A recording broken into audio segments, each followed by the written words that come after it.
Greetings, programs. I am the Original Gamer, and why am I here? I am here for your entertainment, and that entertainment is playing video games up here on the YouTube. What game are we playing today? Well, we are playing an iconic classic for the Atari 2600. Did I say Atari? It's the Atari 2600. The Atari would be if it was Italian, but this is an Atari. So this is the Atari 2600 classic. This is Demon Attack, and I've showed you a couple different flavors of Demon Attack inspired games. I showed you the color computer port of Demon Attack. I showed you another game on the color computer called Demon Seed, which is inspired by or derived from Demon Attack, but this is the original on the 2600 made by Imagic. Imagic, Emagic, you magic, we magic, we're all gonna magic. But let's go ahead and fire this puppy up and take a look at it now. So, one of the things I remember about this game is that it was just a really impressive game for the era of the 2600. When you look at Space Invaders for this thing here, this blew that game away. This game I believe to be inspired by the arcade game Phoenix, which had a bunch of birds and stuff. But I think it also has some influences from Galaxian and things like that. But visually, the sprites for these spaceships are very detailed. The animation is very good. The coolest thing about this game was that materialization effect where they just kind of warp onto the screen. That was such a cool visual, such a cool sound to kind of see these things just kind of phase onto the screen. The detailing is really good on the pixels. It really made good use of the resolution and the colors and the animation. A lot of variety. It was actually a very challenging game. It still is. I'm playing it right now. I am finding it to be challenging. There's a couple different settings you can do in here. On the Atari 2600, you had a slider so you could change your game modes and your difficulties. I'm playing on the standard game mode 1. Game mode 3 and game mode 7 would allow you to steer your shots. I've played around with that. I don't think it's as helpful because I don't think my brain can handle that. Now what happens is that every time you clear a round without dying, you will get an extra life. However, it will not store more than 6 lives. You start with 3, you can kind of warehouse up to 6, and then it won't let you hold any more. The earlier rounds are actually fairly easy. It gets more difficult when you get on these birds here that start to split in half. This definitely reminds me of Demon Attack. And these things are kamikazing down on me now. And they're very hard, if not impossible, to avoid at some points. But like I say, really good use of the graphics of the Atari 2600 system. Ultra fine point pixel resolution for what this system could do, and just really took advantage of it in such a nice way. You can only shoot one shot at a time. It looks like it is rapid firing. I'm actually now just holding down the button, which I should have did a long time ago. So I'm going to hold down the button, and I'm going to try to take these suckers out. And man, what a pain in the keister these guys are. So, one of the other things too is I did look through the manual. I wanted to see if there was a mothership because the Demon Attack for the CoCo has a mothership, and obviously some of the other games, including Phoenix, have a mothership. But according to the manual, there's no mention of a mothership or a final boss. All it mentions is ever-increasing difficulties. So there may be a mothership, and I would have to probably just play for a while to get to it. But there is no actual written indication that this mothership exists. And I didn't look on the internet, which I probably could have, should have, would have. But, you know, I just wanted to play the game. And I will be honest and tell you that I'm actually pretty lazy. So if I didn't find it in the printed manual... Oh, look at this guy here. This is cool. These guys are cool. Now, this is making me wish I had some Sprorings right now if I was playing Demon Attack on the CoCo. But these guys are cool. And so I like the kamikaze aspect of this. It definitely forces you to try to deal with these opponents before they get to be too low. The closer to the ground they get, the more of a menace they become.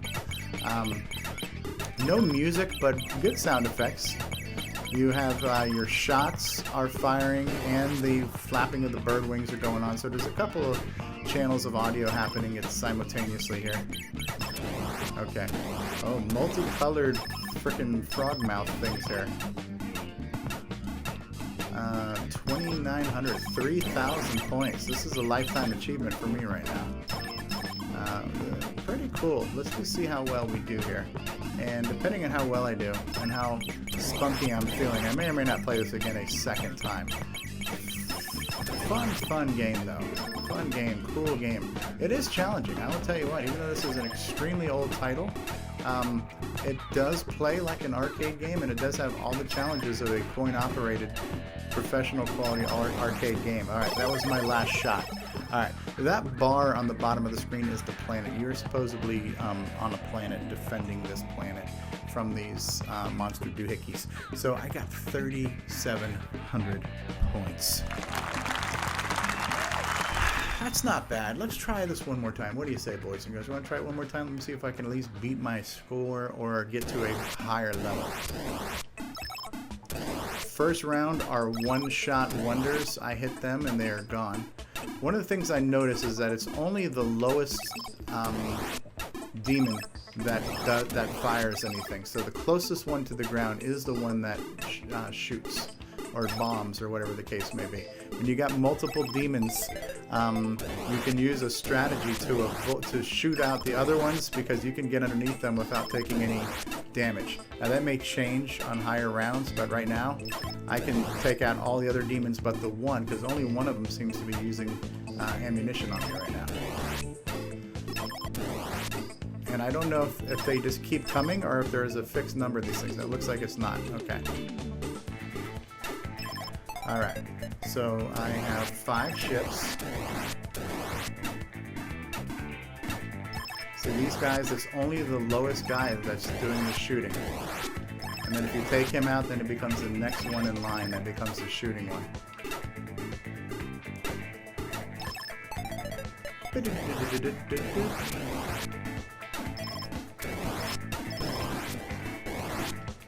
Lost one of my free lives.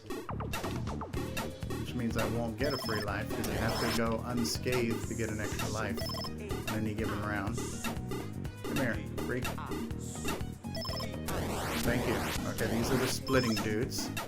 Now, what was my high score? Like 3,700? That's our score to beat right now. I'm sure if anybody looked that up, that's probably not the highest score in the history of this game. Oh, wow. A little suicide kamikaze guy actually got him. They are slippery little suckers, so I'll tell you what. They are slippery little suckers.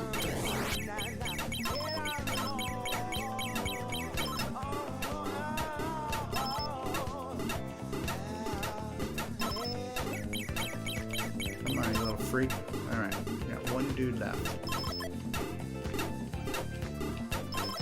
Sometimes I wish I could steer my shots. Oh, you sucker. Oh, I have to start that round all over again, or is this just another round of these freaks? I don't know. But yeah, this is actually a pretty challenging game.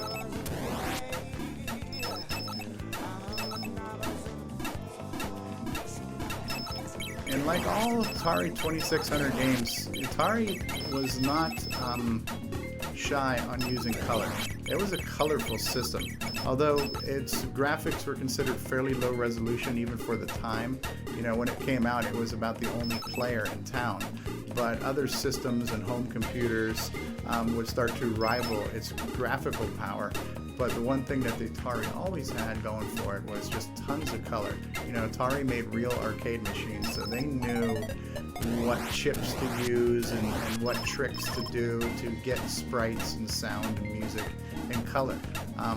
And so that's the one thing that the color computer did not have a lot of, was colors, ironically. You know, typically we had up to 4 colors on a decent resolution screen, whereas Atari had easily 16 colors on screen and had a pretty large palette of colors. I believe it could do at least 256 colors. And it could also cycle through those. So they did a lot of really cool tricks with these rainbow effects where they did a lot of color cycling and kind of palletizing on screen to really showcase the color library and just really exploit some of its technical prowess. So the Atari system really did offer really nice, stunning, colorful visuals all the time, which is one of the things I always remember about this system.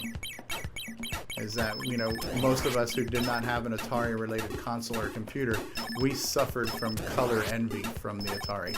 Atari was very boastful in showing you how many colors it could produce at all times. It was like, look at me, I got colors, I got lots of colors, and I'm just gonna flash them all over the place because I can, because I'm an Atari, you know. That's what Atari did. That's how Atari rolled, and that's cool. You know what? There's no shame in that game. If you got something to be proud of, you might as well just flaunt it, right, baby?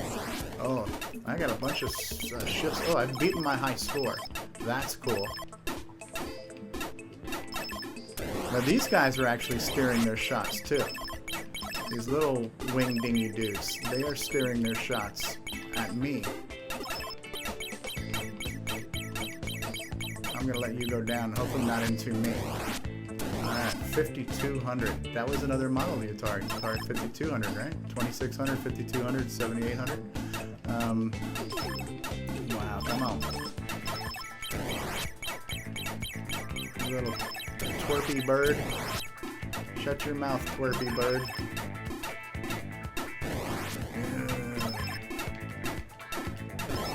Oh, they are getting it. You stinker! Stop killing me. I gotta remember I can hold down my button. Let me just hold my button down. I'm trying to time my shots. It's probably pointless to try to do that. I'm just like so into trying to survive these suckers right now. Alright, come on. Deep breath. Deep breath. Come on, Steve. Get this little sucker. Just heard a little sound glitch there. Slippery little sucker. Ooh, these are new dudes. I have not seen these dudes yet. These are new looking dudes. A lot of variety in these spaceships that you have to deal with these demons. Lots of different style of demons. Not only do they have different looks, but they have different behaviors too.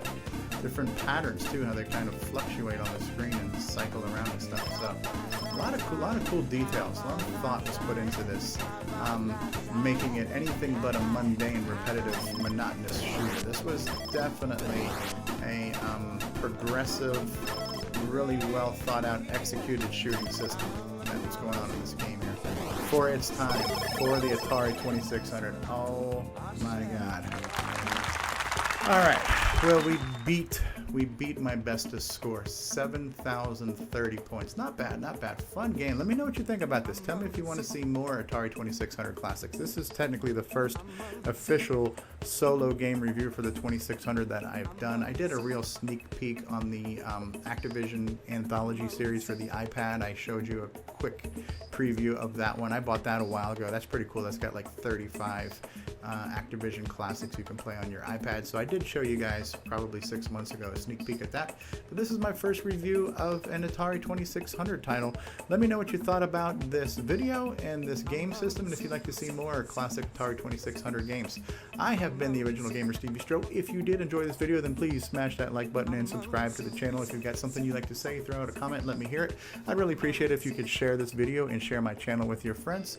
And I will see you all next time. End of line. End of line, programs.